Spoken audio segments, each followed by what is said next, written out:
اعوذ باللہ من الشیطان الرجیم فی بیوت اذن اللہ ان ترفع ویذکر فیہا اسمہ یسبح لہ فیہا بالغدو والآصال۔ لاسٹ ٹائم ہم نے سورہ نور کی آیت نمبر 35 کا مفہوم بیان کیا تھا اور اس کا لفظی ترجمہ، اور اس میں ابن عباس رضی اللہ عنہ وغیرہ کے اقوال ہم نے بیان کیے تھے کہ ابن عباس رضی اللہ عنہ فرماتے ہیں کہ اللہ نور السماوات والارض، اللہ تعالی ہادی ہے آسمان والوں کا اور زمین والوں کا، ہدایت کرنے والا ہے۔ اسی طرح انس بن مالک رضی اللہ عنہ کا قول ہم نے بیان کیا تھا کہ اللہ تعالیٰ کا نور وہ ہدایت ہے، اور پھر آیت میں بیان ہے کہ مثل نورہ کمشکات فیہا مصباح۔ اس کی یہ تفصیل ہم نے بیان کی تھی لاسٹ ٹائم کہ آیت کا یہ جو دوسرا حصہ ہے اس میں انسان کے دل میں جو ہدایت کا نور ہے، جو علم کا نور ہے، اس کا بیان ہے۔ اصل میں آج جو آیت ہم نے پڑھی اس میں جو چراغ اور جو قندیل ہے اس کا محل بیان ہوا جا رہا ہے اس کے اندر۔ اعوذ باللہ من الشیطان الرجیم فی بیوت، ان گھروں میں، یعنی یہ چراغ اور جو قندیلیں ہیں ان کا محل بیان اس میں ہو رہا ہے کہ فی بیوت۔ اوپر ہم نے پڑھا تھا نا کہ مثل نورہ کمشکات فیہا مصباح۔ اب یہ جو چمکتے ہوئے چراغ ہیں ان کا محل بیان ہوا جا رہا ہے اس کے اندر۔ فی بیوت، ان گھروں میں ہیں، اذن اللہ، کہ حکم دیا ہے اللہ نے، ان ترفع، یہ کہ وہ بلند کیے جائیں، ویذکر، اور ذکر کیا جائے، فیہا، ان میں، اسمہ، اس کا نام، یعنی اللہ کا نام، یسبح، تسبیح بیان کرتے ہیں، لہو، اس کی، فیہا، ان گھروں میں، بالغدو، صبح، والآصال، اور شام۔ اللہ تعالیٰ فرماتے ہیں کہ یہ چمکتے ہوئے چراغ، یہ قندیل ہے، یہ ان گھروں میں ہیں جن کو بلند کرنے کا اور جن کو تعمیر کرنے کا اللہ تعالیٰ نے حکم دیا ہے، اور یہ کہ ان گھروں میں اللہ کا ذکر جو ہے نا وہ کیا جائے۔ ان گھروں سے مراد اکثر مفسرین نے مساجد لیے ہیں کہ ان سے مراد جو ہے نا مسجدیں ہیں۔ بعض مفسرین کہتے ہیں کہ مومنین کی جتنے گھر ہیں، یعنی مومن کا جو گھر ہے، وہ کسی بھی مومن کا گھر ہے تو وہ اس سے مراد ہے، کیونکہ مومنوں کے گھروں میں قرآن بھی بیان ہوتا ہے، اس میں نمازیں بھی پڑھی جاتی ہے، ان میں بھی اللہ کا نام بلند کیا جاتا ہے۔ وہ صبح شام اس میں اللہ کی تسبیح بیان کرتے ہیں، نماز پڑھتے ہیں۔ رجال، ایسے مرد، لا تلہیہم، کہ نہیں غافل کرتی انہیں، تجارت، تجارت، ولا بیع، اور نہ خرید و فروخت، عن ذکر اللہ، اللہ کی ذکر سے، وإقام الصلاۃ، اور نماز قائم کرنے سے، وإیتاء الزکاۃ، اور زکوٰۃ ادا کرنے سے، یخافون، وہ ڈرتے ہیں، یوماً، اس دن سے، تتقلب، کہ الٹ جائیں گے، فیہ، اس میں، القلوب، دل، والابصار، اور آنکھیں۔ اللہ تعالیٰ فرماتے ہیں کہ یہ لوگ جو اللہ کی تسبیح بیان کرتے ہیں صبح اور شام اللہ کے گھروں میں، یہ ایسی صفات والے لوگ ہیں کہ تجارت اور خرید و فروخت ان کو اللہ کے ذکر سے غافل نہیں کرتی، اور نماز قائم کرنے سے اور زکوٰۃ ادا کرنے سے، یعنی یہ ہر حال میں اللہ کو یاد کرتے ہیں اور اللہ تعالیٰ سے غافل نہیں ہوتے، اور تجارت اور خرید و فروخت کرتے ہیں، لیکن یہ چیزیں ان کو اللہ کی یاد سے اور اللہ کی دین سے غافل نہیں کرتی، اور دنیا کے اندر لگ کے یہ آخرت کو نہیں بلا دیتے، بلکہ اگر یہ لوگ تجارت کرتے ہیں، خرید و فروخت کرتے ہیں تو آخرت کو بھی یاد کرتے ہیں۔ اللہ فرماتے ہیں کہ یخافون، وہ ڈرتے ہیں، یوماً، اس دن سے، تتقلب، کہ الٹ جائیں گے،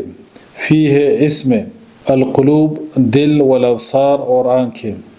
یعنی قیامت کے دن۔ یہ انتہائی خوف کی علامت ہے۔ اور دوسری جگہ پہ اللہ تعالیٰ قرآن پاک کے اندر فرماتے ہیں کہ قیامت کے دن یہ دل جو ہے نا، دل حلق کو آ جائیں گے، لیجزیہم اللہ، تاکہ جزا دے انہیں اللہ، احسن، بہترین، ان اعمال کی، عاملو، جو انہوں نے کیے، وَيَزِيدَهُمْ اور تاکہ وہ زیادہ دے انہیں من فضلہ اپنے فضل سے واللہ اور اللہ یرزق و رزق دیتا ہے من یشاء جسے وہ چاہتا ہے بغیر حساب بغیر حساب کے۔ اس کے بعد جو دو آیتیں ہیں ان میں کفار کی مثال اللہ تعالیٰ نے بیان فرمائی ہے۔ والذین اور وہ لوگ جو کفر کیا اعمالہم ان کے اعمال کا سراب کی طرح بقیعۃ چٹیل میدان میں یحسبہ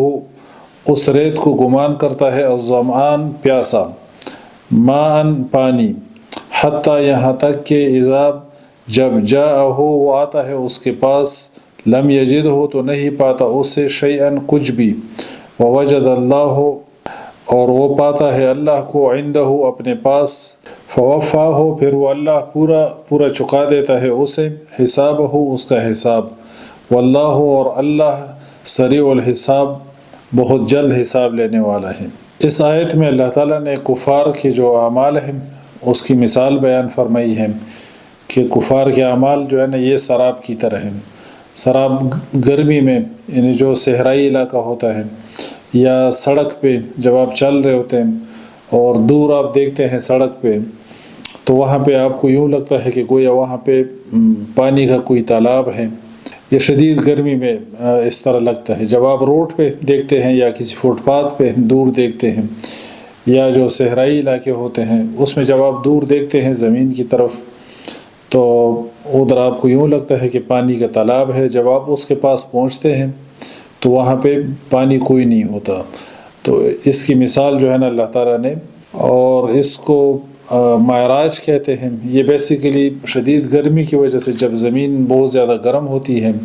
تو زمین کے جتنے قریب ہوا کے لیئرز ہیں وہ ہلکے ہوتے ہیں، اور جتنا آپ زمین سے اوپر جاتے ہیں تو اتنی ہوا کول ہوتی ہے، ٹھنڈی ہوتی ہے، اور اس کی ثقافت بھی زیادہ ہوتی ہے۔ تو جو ہوا کے مختلف لیئرز ہیں اس پر جب سورج کی روشنی پڑتی ہے تو اس کے اندر ریفلیکشن ہوتی ہے، اس سے یہ فینامنا ہوتا ہے بیسیکلی، اس کو معراج کہتے ہیں۔ تو اللہ تعالیٰ نے کفار کے اعمال کی یہ مثال بیان کی ہے کہ ان کے اعمال کی مثال وہ سراب کی طرح ہے کہ جس طرح سراب یعنی آپ کو لگتا ہے کہ پانی ہے، جب آپ ادھر پہنچتے ہیں تو پانی کوئی نہیں ہوتا۔ اسی طرح جو مشرکین ہیں اور جو اعمال کرتے ہیں ان کے اعمال جو ہے نا وہ اللہ کے ہاں قبول نہیں۔ او کظلمات یا اندھیروں کی مانند یا اندھیروں کی طرح، اللہ تعالیٰ فرماتے ہیں کہ یا کفار کے جو اعمال ہیں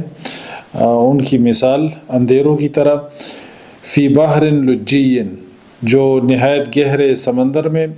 یغشاہ ڈامتی ہے اس سمندر کو موجن ایک موج من فوقہ اس کے اوپر موجن ایک اور موج ہے من فوقہ اس کے اوپر سحاب بادل ظلمات اندھیرے ہیں بعضھا ان کے بعض فوق بعض کے اوپر ہیں اذا جب اخرجا وہ نکالے یدہ اپنا ہاتھ لم یکد نہیں قریب یراہا کہ وہ دیکھے اسے ومن اور جو شخص کے لم یجعل نہیں بنایا اللہ نے فما تو نہیں ہے لہو اس کے لیے من نور کوئی نور۔ اس آیت میں اللہ تعالیٰ کفار کے اعمال کی مثال بیان کرتے ہیں اور ان کی دل کی کیفیت کہ اس میں نور نہیں، یعنی ان کے دلوں میں اصل میں اندھیرا ہے، اس میں ہدایت کی روشنی اور اس میں علم کی روشنی نہیں۔ تو اللہ تعالیٰ اس کی مثال بیان فرماتے ہیں کہ جس طرح ایک گہرے سمندر میں ایک موج کے اوپر دوسری موج اور اس کے اوپر پھر بادل ہے آسمان میں، تو اللہ تعالیٰ فرماتے ہیں کہ سمندر کی اس گہرائی میں اس اندھیرے میں وہ اپنے ہاتھ کو بھی نہیں دیکھ پائے گا۔ یعنی کفار کے جو دل ہیں وہ ہدایت سے اور راہ راست سے اور اللہ کی کتاب سے ان کی دل جو ہے نا اصل میں وہ اندھے ہیں، اور ان کی آنکھیں ہیں پر دیکھتی نہیں، ان کے کان ہیں جو سنتے نہیں، اور ان کے دل ہیں جو سمجھتے نہیں، اور ان کے دل میں نور نہیں۔ اللہ تعالیٰ فرماتے ہیں کہ وَمَن لَّمْ يَجْعَلِ اللَّهُ لَهُ نُورًا فَمَا لَهُ مِن نُورٍ۔ اللہ تعالیٰ فرماتے ہیں کہ اللہ تعالیٰ نے اگر کسی کے لیے نور نہیں بنایا تو اس کے لیے کہیں بھی کوئی نور اور ہدایت نہیں۔ سبحانک اللہم و بحمدک اشہد ان لا الہ الا انت استغفرک و اتوب الیک۔